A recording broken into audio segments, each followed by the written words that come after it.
दोस्तों, कैसे हैं आप लोग? एक बार वापस से आपका स्वागत है मेरे चैनल में।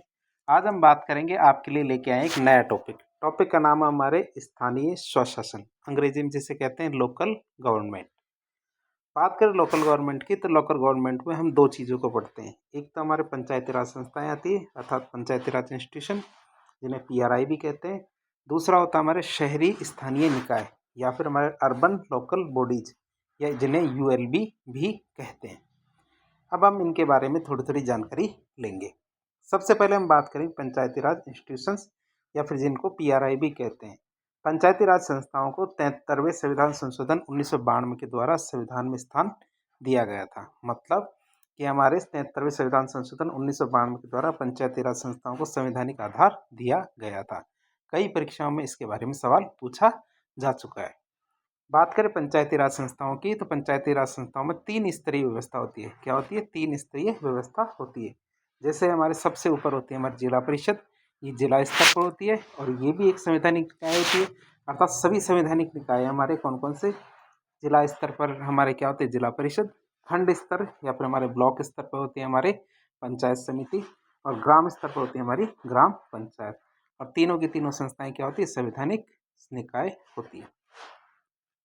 पहले बात करें जिला परिषद की तो जिला परिषद के अध्यक्ष को हम क्या बोलते हैं? जिला प्रमुख कहते हैं। उपाध्यक्ष को हम उप जिला प्रमुख। जिला परिषद क्या होती है? एक संवैधानिक निकाय होती है। तो हमने देख लिया, अध्यक्ष को तो जिला प्रमुख कहेंगे, उपाध्यक्ष को उप जिला प्रमुख और जिला परिषद क्या होती है? एक संवैधानिक निकाय होती है। दूसरी संस्था आती है हमारी जिला पंचायत समिति। पंचायत समिति के अध्यक्ष को हम प्रधान कहते हैं, उपाध्यक्ष को उप प्रधान और ये भी हमारी क्या होती है? एक संवैधानिक निकाय होती है। तीसरी संस्था आती है हमारी कौन सी? ग्राम पंचायत। ग्राम पंचायत के अध्यक्ष को हम क्या बोलते हैं? सरपंच। उपाध्यक्ष को क्या बोलते हैं? उप सरपंच और ये भी क्या होती है? हमारी एक संवैधानिक निकाय होती है। इस तरह हमने तीनों निकायों के बारे में जान लिया है। अब आती है हमारी शहरी स्थानीय निकाय। क्या शहरी स्थानीय निकाय की बात करें तो नगरीय निकाय, इनको हम शहरी स्थानीय निकाय भी कह सकते हैं। और ये भी क्या होते हैं? 3 प्रकार के होते हैं। 3 प्रकार में सबसे पहले आते हैं हमारे कॉन्स्टिट्यूशन बॉडीज, फिर आते हैं हमारे स्टेटरी बॉडी मतलब हमारे सांविधिक नगरीय निकाय और तीसरा आते हैं हमारे कार्यकारी नगरीय निकाय। सबसे पहले हम बात करेंगे संवैधानिक कौन कौन से नगरीय निकाय हैं उनके बारे में। संवैधानिक नगरीय निकाय की बात करें तो ऐसे नगरीय निकाय जिनका प्रावधान संविधान में किया गया है तो सब क्या कहलाते हैं? संवैधानिक निकाय कहलाते हैं। और राजस्थान में कुल 3 संवैधानिक निकाय हैं और वो कौन कौन से? सबसे टॉप पे तो हमारे नगर निगम होता है, फिर हमारे नगर परिषद या फिर म्यूनिसिपल काउंसिल होता है, तीसरा हमारा नगर पालिका या फिर म्यूनिसिपलिटीज होता है। बात करें इसके नगर निगम की तो नगर निगम में महापौर जिसको मेयर कहते हैं, उप महापौर या डिप्यूटी मेयर होता है। दूसरा हमारा नगर परिषद आता है जिसमें हमारे सभापति होते हैं और उप सभापति होते हैं। तीसरा हमारा नगर पालिका होता है जिसमें एक अध्यक्ष होता है मतलब चेयरपर्सन और उपाध्यक्ष मतलब डेप्यूटी चेयरमैन होता है।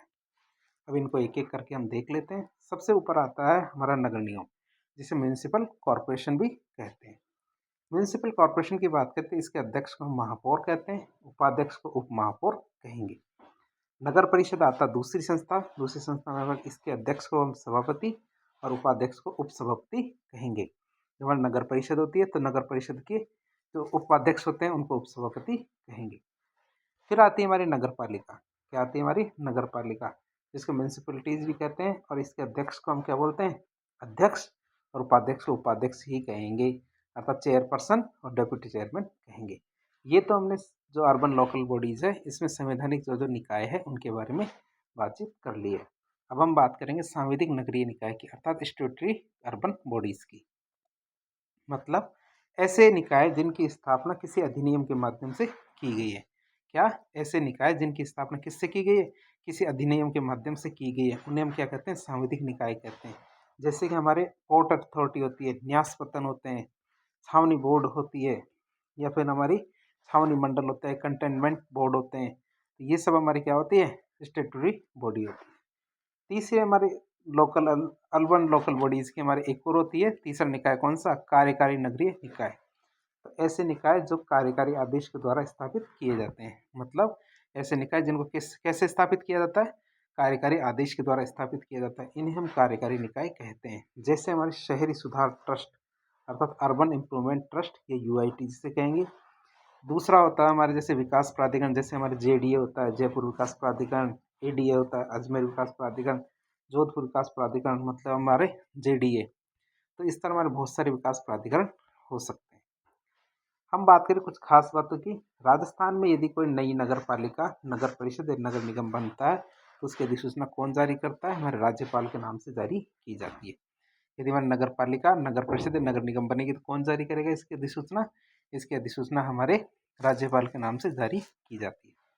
एक शब्द आता है डेढ़ पंचायत। तो डेढ़ पंचायत किसे कहते हैं? तो डेढ़ पंचायत शब्द का मतलब होता है हमारे पंचायत समिति के सदस्य का वार्ड क्या होता है? डेढ़ या दो पंचायतों से मिलके बनता है। अर्थात जो हमारे पंचायत समिति होती है, पंचायत समिति में बहुत सारे सदस्य होते हैं और उन सदस्यों के क्या होते हैं? वार्ड होते हैं। क्या होते हैं? वार्ड होते हैं।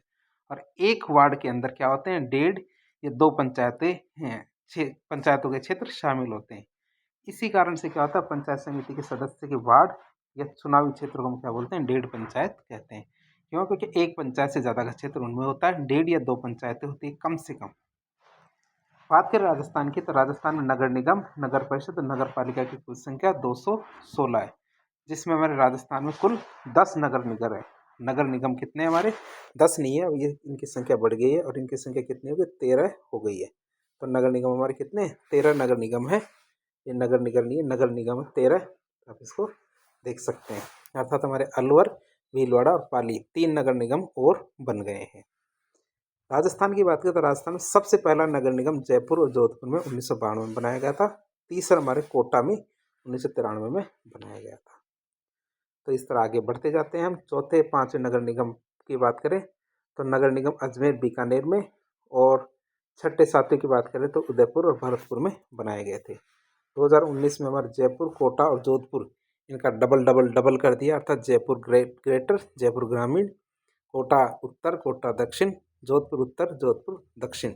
तो इस तरह बना दिए। और हाल ही में क्या है? 3 नगर निगम, मतलब जो हमारा अलवर, भीलवाड़ा और हमारे पाली, 3 नगर निगम भी बनाए गए। तो इस तरह टोटल हमारे 13 नगर निगम हो जाते हैं। बात करें, हमने इस तरह देखा कि जो हमारी ग्राम पंचायत होती है, ग्राम पंचायत में सरपंच होते हैं, उप सरपंच होते हैं, वार्ड पंच होते हैं।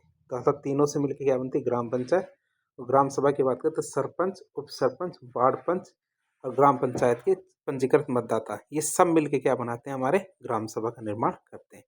तो इस तरह आज की वीडियो में हमने जो हमारे पंचायती राज संस्थाएं हैं या फिर स्थानीय संस्थान है, उसके ओवरव्यू के बारे में जाना। अगले लेक्चर में हम पंचायती राज संस्थाओं से संबंधित जो जो समितियां बनी हुई थी उनके बारे में बातचीत करेंगे।